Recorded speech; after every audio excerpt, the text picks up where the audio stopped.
The Silent Guardian. The Viridian system hung on the edge of the Orion spiral, its three habitable worlds glittering like jewels against the velvet backdrop of space. Once, it had been a backwater colony, barely worth a mention in the grand galactic registry. Now, it stood as the last bastion of the Allied Species Treaty, the final defensive line against the encroaching threat that had consumed a dozen star systems in the last cycle. Governor Lyra Tishan stood at the observation deck of Viridian Prime's orbital command station, her four-fingered hands clasped tightly behind her back. The holographic display before her showed the incoming Kolar Dominion fleet, nearly 300 warships strong, their jagged silhouettes resembling ancient predatory creatures from the deepest oceans of their homeworld.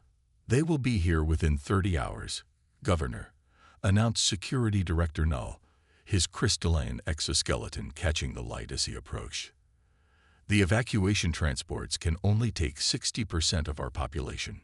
Lyra's inner eyelids flickered, a sign of distress in her species. "The Galactic Council has abandoned us, then." Their message was clear. They will not risk open war with the Kolar. 10 billion souls across 3 worlds, and they've written us off as an acceptable loss. Lyra's voice remained steady despite the rage building within her. The Viridian system had faithfully served the Council for 2 centuries, providing rare minerals and technological innovations that benefited countless worlds. In return, they received empty promises. "We should have allied with the humans when we had the chance," murmured Anaid, quickly falling silent when Lyra turned toward him. "The humans?" Null scoffed. "They've been extinct for 60 years. Their homeworld burned in the Great Collapse. Whatever remained of their species scattered to the void." Lyra said nothing. The mention of humanity brought back memories of her grandfather's stories.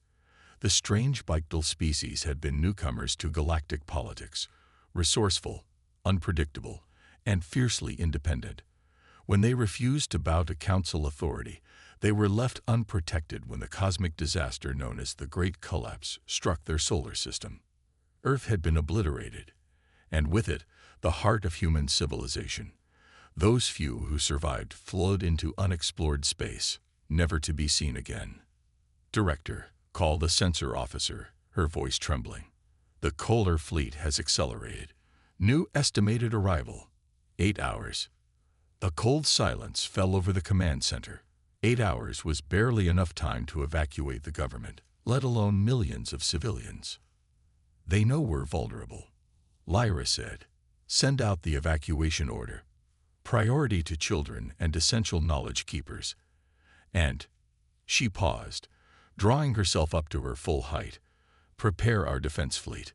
Nail's crystalline form dimmed slightly, his species equivalent of blanching. "Governor, our entire fleet is 37 ships. We cannot possibly. We will not abandon our people without a fight, Director. If the Viridian system falls today, history will record that we stood against tyranny until our final breath." As the command center erupted into frantic activity, a junior communications officer approached Lyra hesitantly. "Governor, we've detected an unusual signal originating from the edge of the system. It doesn't match any known communications protocol." "The Kolar?" "No, ma'am. It's broadcasting on frequencies that haven't been used since." "Since when, officer?"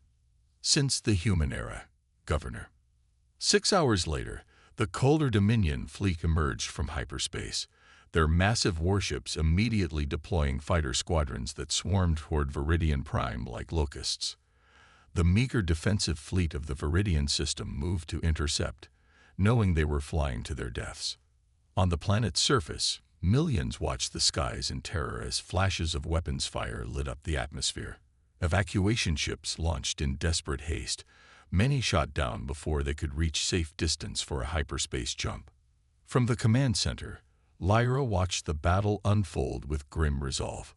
The Viridian defense fleet fought valiantly, but they were being systematically destroyed. 20 minutes into the battle, only 11 ships remained. "Governor," called the communications officer, "the signal is back, stronger now. And there's something else." She paused, adjusting her instruments. Massive energy signatures at the system's edge. Something's coming through. Lyra turned to the main view screen just as space itself seemed to fold inward, creating a massive vortex of swirling darkness. The Kohler fleet paused their advance, their formations shifting as they detected the new threat. From the void emerged a single ship, a massive vessel of sleek, obsidian design unlike anything Lyra had ever seen. It bore no visible weapons, no recognizable propulsion systems. Its hull absorbed light rather than reflected it, giving it an almost spectral appearance. Then came another, and another, and another. Within minutes, over 100 ships had emerged from the vortex, arranging themselves in a crescent formation facing the Kohler fleet. They made no transmissions, no declarations of intent. They simply waited, silent guardians hovering between the Kohler dominion and the vulnerable planets. "What are they?" whispered Null, his crystalline form now pulsing with agitation. The answer came not from anyone in the command center, but from the communications array, which suddenly activated on its own. A voice, deep, resonant, and unmistakably human, filled the room. "This is Admiral Marcus Chen of the Earth Reclamation Fleet. We have returned." The reaction from the Kohler was immediate. Their fleet began to reconfigure, weapons powering up to target the newcomers. Their flagship transmitted a message that was intercepted by Viridian communications. "Unidentified vessels. This territory has been claimed by the Kohler Dominion. Surrender or be destroyed." There was no response from the Earth fleet. For a moment, the entire system seemed to hold its breath. Then, without warning, the lead human ship emitted a pulse of energy that spread outward like a ripple in still water. Where it touched the Kohler vessels, their systems failed instantly. Ships drifted, powerless, their weapons and engines dead. "Impossible," breathed Null. No EMP could penetrate Kohler shields. A second pulse followed, more focused than the first. It struck the Kohler flagship with surgical precision. The massive vessel didn't explode or break apart. It simply ceased to exist, leaving nothing but scattered particles where a warship carrying thousands had been moments before. The remaining Kohler ships began a chaotic retreat, but the human fleet moved with shocking speed, cutting off their escape routes. What followed wasn't a battle, it was an execution. With terrifying efficiency, the Earth Reclamation Fleet systematically eliminated every Kohler vessel, using weapons technologies that defied understanding. Within 30 minutes, it was over. Not a single Kohler ship remained intact. In the stunned silence that followed, the communications array activated once more. "Governor Tishan," came Admiral Chen's voice, somehow knowing exactly who commanded the Viridian system. "The threat has been neutralized. Your people are safe." Lyra stepped forward, finding her voice with difficulty.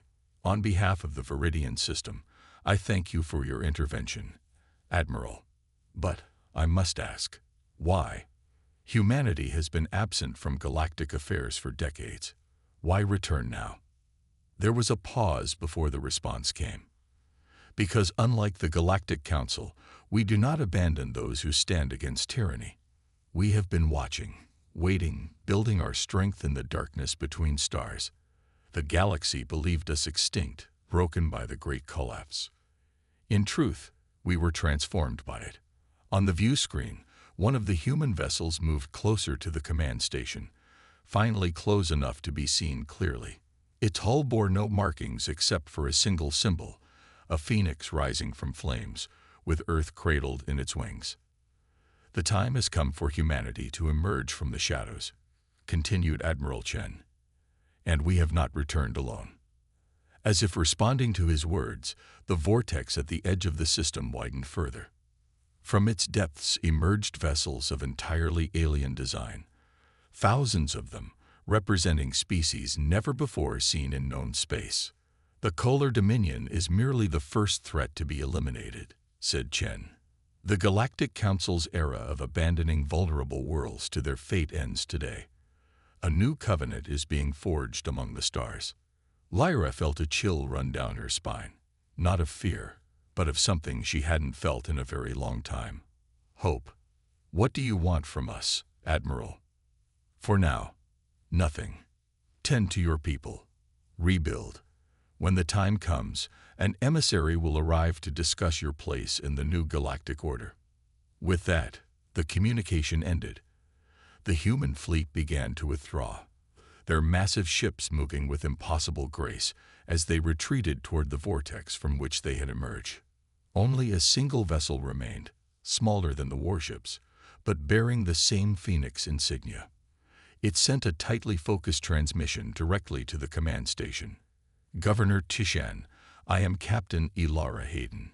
My ship will remain in your system as a protective measure and to facilitate communication. The Galactic Council will undoubtedly have questions about what transpired here today. They will not like the answers. As the day ended on Viridian Prime, its people emerged from shelters to find their skies cleared of enemies and a single dark ship standing vigil among the stars. Humanity had returned, and the galaxy would never be the same. Reckoning. The Galactic Council chambers had never been so crowded. Representatives from over 200 species filled the massive amphitheater, their voices creating a cacophony of languages, tones, and emotional frequencies. At the center of the chamber, the 12 High Counselors sat in stunned silence as they reviewed the footage transmitted from the Viridian system. The humans had returned, and they had brought friends.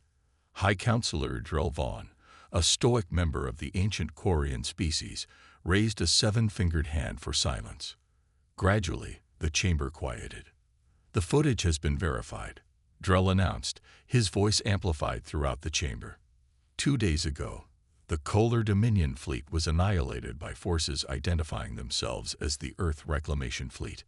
The weapon technologies displayed exceed anything in our registry. Murmurs swept through the assembly. How is this possible? Demanded Representative Silith of the Cephalon Concordat. Humanity's homeworld was destroyed in the Great Collapse. Their colonies were scattered and primitive. They could not have developed such technology in mere decades. Unless they had help, suggested another counselor, her eyes narrowing as she studied the images of the alien ships that had emerged alongside the human fleet. The question is not how they survived, Drell stated, but what they intend. The message from this Admiral Chen implied a direct challenge to Council authority. A communications officer approached the Council table, her expression troubled. High Counselors, we're receiving a transmission. It's being broadcast simultaneously to every Council world and colony. We can't block it. The central holographic display flickered, and the image of a human female appeared. She wore a simple dark uniform with the Phoenix emblem on her shoulder.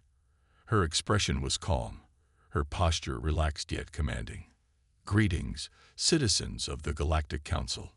I am Director Sophia Lin of the Earth Diplomatic Corps. For 60 years, humanity has watched from the shadows as the Council abandoned vulnerable worlds to aggressors like the Kolar Dominion. Today, that changes. The image shifted to show a map of the galaxy, with red markers indicating dozens of conflict zones where Council intervention had been requested and denied. When the Great Collapse struck Earth, we sent desperate pleas for aid. The Council deemed us too primitive and too politically unstable to warrant assistance. Left to our fate, we did what humans have always done. We adapted. We survived. The display changed again, showing the swirling vortex from which the human fleet had emerged. In our darkest hour, we discovered we were not alone in the universe's neglected corners. Beyond Council space, in regions you deemed too dangerous to explore, we found allies who had also been abandoned. Together, we built something new. Director Lin's face returned to the screen, her eyes now hard with determination. The Cosmic Covenant is not here to destroy the Galactic Council, but to hold it accountable. From this day forward, no peaceful civilization will be abandoned to face extinction alone. No council vote will determine which species deserve to survive. In the Viridian system, Captain Elara Hayden stood beside Governor Lyra Tishan, watching as Lin's message was broadcast across every screen and holographic projector on the planet. The citizens of Viridian Prime had gathered in squares and plazas, their faces turned upward in a mixture of hope and uncertainty. "Your people seem apprehensive," Ilara observed. Lyra nodded slowly. "They've lived their entire lives under council protection, or at least the illusion of it. Change is frightening, even when necessary. And you, Governor, what do you think of this change?" Lyra turned to study the human captain. Ilara Hayden appeared young by most species standards, yet there was an ancient wisdom in her eyes that belied her physical age. "I think," Lyra said carefully, "that the Viridian system would have been obliterated if not for your arrival. Yet I cannot help but wonder if we're simply trading one distant authority for another." Ilara smiled, a uniquely human expression that somehow conveyed both amusement and understanding. "That's why I'm here, Governor. The Cosmic Covenant doesn't seek subjects or vassals. We offer partnership. Each system determines its own governance, its own cultural direction. What we provide is protection and a voice in interstellar affairs." "And what do you ask in return?" "Cooperation, resource sharing, and most importantly, a commitment to aid others as you have been aided. The galaxy is far larger and more dangerous than the Council has ever acknowledged. Divided, we are vulnerable. United, we can face what's coming." "And what is coming, Captain?" Ilara's expression grew somber. The Kolar Dominion was merely a symptom of a deeper malady. Beyond the galactic rim, forces are stirring that make the Kolar look like children with toys. The great collapse that destroyed Earth wasn't an accident or a natural disaster. It was a test shot. Back in the council chambers, Director Lin's message continued. "To the High Council, we extend an invitation. Join us in building a more just and secure galaxy. Your expertise and wisdom are valuable, but they must serve all sentient life, not just those with political influence or economic power." The camera pulled back to reveal that Lin was not alone. Beside her stood representatives of a dozen species never before seen in council space, entities of light and shadow, crystalline beings, creatures that seemed to phase between dimensional states. For those who wonder what happens if the council refuses this invitation, Lin continued, her voice level, "Look to the Kolar Dominion. Their empire of subjugation has fallen. Their leadership has been removed. Their conquered worlds are being liberated as I speak." A collective gasp echoed through the council chamber. The Kolar had controlled nearly a fifth of known space. To dismantle such an empire would require power beyond comprehension. "We give the council 3 standard days to respond. Choose wisely." The transmission ended, leaving the council in uproar. High Councilor Drell raised his hands again, calling for order. "We must consider our options carefully," he urged. "If what we witnessed in the Viridian system is indicative of their capabilities, direct confrontation would be unwise." "Are we truly contemplating capitulation?" demanded Councilor Zeth, his quills vibrating with indignation. "The Council has stood for 10,000 years. We will not be dictated to by a species that only achieved spaceflight in the last millennium." "Perhaps," suggested a quieter voice from the edge of the council table, "we should consider that they are not asking us to surrender, but to evolve." All eyes turned to Councilor Telia, the oldest member of the High Council and representative of the reclusive archivists, who had for millennia observed and recorded galactic history without intervention. "The humans speak truth," she continued, her ancient voice barely above a whisper yet somehow cutting through the chamber's noise. "We have failed countless civilizations. We have hidden behind procedure and protocol while worlds burned. Perhaps the universe has sent us a reminder of our original purpose." In the Viridian system, night had fallen on the capital city. Governor Lyra stood on the balcony of the government complex, watching distant lights streak across the sky, human ships establishing a defensive perimeter around the system. "What will you do if the council refuses your terms?" she asked Captain Hayden, who stood beside her. "That decision lies beyond my authority," Ilara replied. "But humanity remembers what it means to face extinction alone. We will not allow others to suffer that fate, regardless of the council's choice."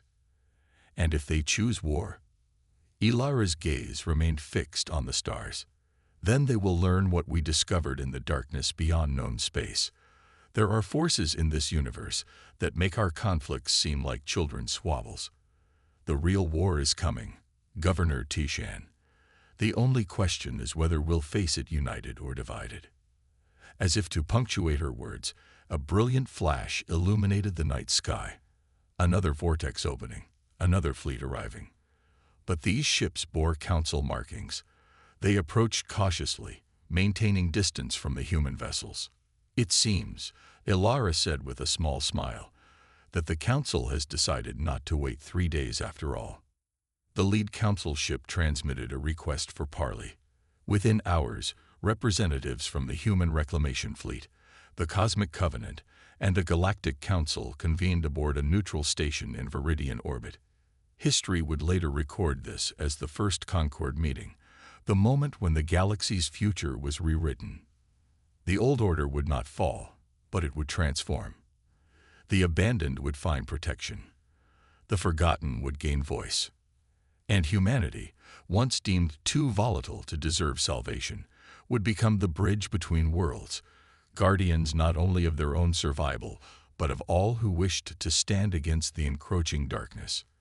In the observation lounge of the station, Admiral Chen stood beside Director Lin, watching as the formal agreements were drafted. "Do you think they understand what's really at stake?" Lin asked quietly. Chen shook his head. "Not yet. But they will. The Harbinger signal grows stronger each day. We have perhaps a decade before the first wave arrives. Will it be enough time?" The Admiral's weathered face showed the first hint of a smile. "It will have to be. Humanity didn't crawl out of the ashes of Earth just to watch the galaxy fall. Whatever comes from beyond the rim, they'll find us waiting." "Together," Lin added. "Together," Chen agreed. "The way it always should have been." As dawn broke over Viridian Prime, its citizens awakened to a new reality. The galaxy that had abandoned them had been forced to remember its responsibilities. And from the darkness between stars, humanity had returned not as conquerors, but as guardians, forever changed by their exile, yet still carrying the spark that had always defined them. The unbreakable will to survive, to protect, and to forge a better future among the stars.